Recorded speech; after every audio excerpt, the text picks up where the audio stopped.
भगवान शिव की पूजा 2 नहीं है, 3 है। 3 क्यों नहीं? भगवान शिव आकार भी है, अवतार भी है। इसलिए आकार और अवतार के प्रतीक स्वरूप हम भगवान महादेव की मूर्ति की पूजा करते हैं, रूप की पूजा करते हैं। और भगवान शिव निराकार भी है। निराकार प्रतीक में हम भगवान महादेव के लिंग स्वरूप की पूजा करते हैं। भगवान शिव तो सकल भी है, निष्कल भी है, सगुण भी है, निर्गुण भी है, आकार भी है, निराकार भी है, ओमकार भी है। महात्माओं ने कहा ये बात सही है। ओमकार तो भगवान महादेव का नाद लिंग है। इसीलिए तो मैं कहता हूं अवतार और आकार के प्रतीक में मूर्ति पूजा करते हैं, निराकार के प्रतीक स्वरूप हम शिवलिंग की पूजा करते हैं, लेकिन नाद के प्रतीक स्वरूप हम ओमकार का नाद करते हैं। ओम नाद लिंगाय नमः, सूक्ष्म प्रणव लिंगाय नमः, स्थूल प्रणव लिंगाय नमः, ओमकार लिंगाय नमः। और शिव महापड़ ग्रंथ में इस बात का विस्तार है। कभी आपके पास कोई पाषाण की मूर्ति न शिव की मिले, कोई धातु की मूर्ति आपके पास न हो, और कहीं भी आपके पास कहीं शिवलिंग भी नहीं है, तो ओमकार का नाद क्या है? वही शिव की पूजा है। शिव महापड़ ग्रंथ में उसका रहस्य दिखाया है। और कभी भी कहीं भी आप यात्रा में जा रहे हैं, आपके पास कोई पूजा नहीं, कोई मूर्ति लिंग स्वरूप नहीं है, तो ओमकार का नाद एक सबसे बड़ी शिव पूजा है, यही शिव साधना है।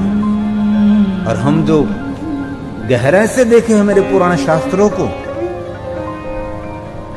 तो हमारी परंपरा मूर्ति पूजक नहीं है। हम लोग, कई लोग कहते हैं कि मूर्ति पूजक है, हम मूर्ति पूजक नहीं है। मूर्ति तो हमारी भक्ति का प्रारंभ है।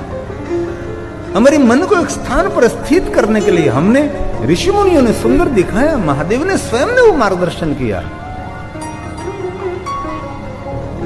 हम निराकार के उपासक हैं, हम ओमकार के उपासक हैं। इसीलिए नाद लिंगाय नमः, अकार लिंगाय नमः, उकार लिंगाय नमः, मकार लिंगाय नमः। योगी महापुरुष क्या करते हैं भाई? कोई मूर्ति की पूजा करते थे? योगी महापुरुष कोई शिवलिंग की, पाषाण के शिवलिंग की पूजा करते, धातु के लिंग की? योगी महापुरुष कभी कोई पुष्प भी नहीं तोड़ते। योगी महापुरुष कभी कोई वृक्ष का पर्ण भी नहीं तोड़ते हैं। तो कैसे शिव की साधना करते होगे? तो योगी महापुरुष पुष्प नहीं चढ़ाते, बिलोपत्र नहीं चढ़ाते, कोई पूजा की सामग्री भी नहीं रखते, तो योगी महापुरुष शिव तक कैसे पहुंचते हैं? तो उसका जवाब है षडक्षर स्तोत्र, पहली पंक्ति। ओंकार बिंदु संयुक्तम नित्यं ध्यायन्ति योगिनः। नित्य ध्यान करते हैं, नित्य ध्यान करते हैं। और दुनिया में बहुत लोग ऐसे हैं, आपने भी बहुत पढ़ाई की होगी, ये हमारी मूल परंपरा है। और हमको भी कोई अनादर करेगा, आप लोग तो मूर्ति पूजक हैं। नहीं नहीं नहीं, मूर्ति तो हमारा द्वार है, हमारा प्रारंभ है। और ये बात श्री हरि विष्णु जी ने सभी देवताओं को समझाई थी कि देवताओं, आपका मन स्थिर करने के लिए मैं आपकी योग्यता के अनुसार शिवलिंग सबको देता हूं। और हम गौरव से कहते हैं सभी देवताओं के पास जो शिवलिंग है, ये सभी शिवलिंग विष्णु जी ने अपने करकमलों के द्वारा दिया। और हम दूसरा गौरव करते कि सभी शिवलिंगों का निर्माण भगवान विश्वकर्मा जी ने किया है। जैसे जैसे भगवान विष्णु विश्वकर्मा जी को मार्गदर्शन देते गए, वैसे वैसे विश्वकर्मा जी ने शिवलिंग निर्माण किया, विष्णु भगवान को दिया। विष्णु भगवान ने स्वयं ने सभी देवताओं की योग्यता के अनुसार दिया। कुबेर की योग्यता थी तो उसको सुवर्ण का दिया।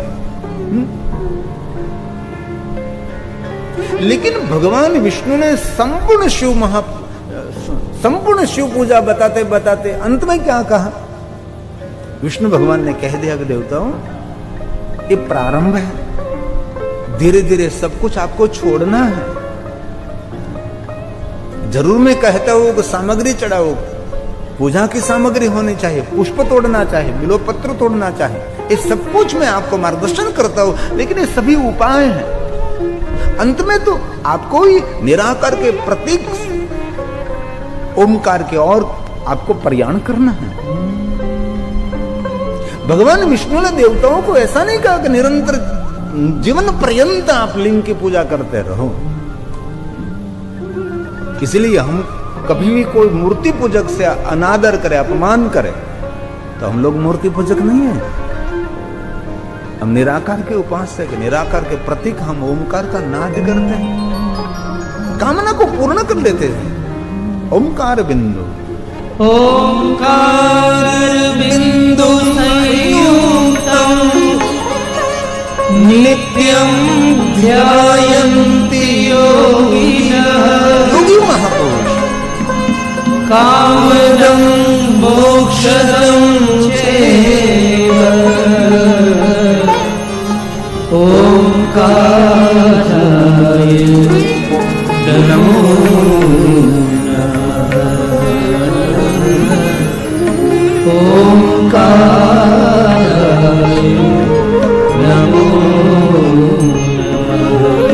स्तोत्र उसका प्रमाण है।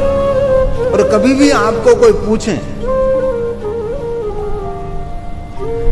कि ये शिवलिंग की पूजा प्रथम किसने की होगी, कोई तो होगा जिन्होंने पहली बार, जिन्होंने प्रथम बार भगवान महादेव के लिंग स्वरूप की पूजा की होगी।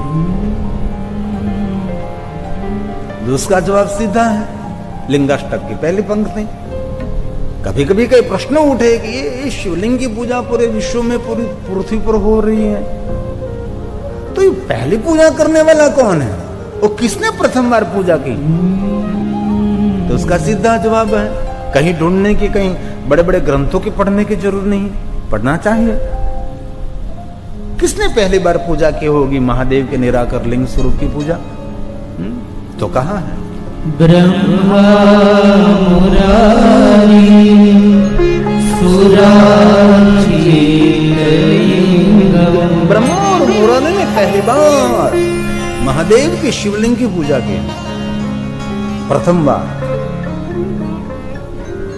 और प्रश्न उठेगा, पुष्प से पूजा की होगी, जल से पूजा की होगी,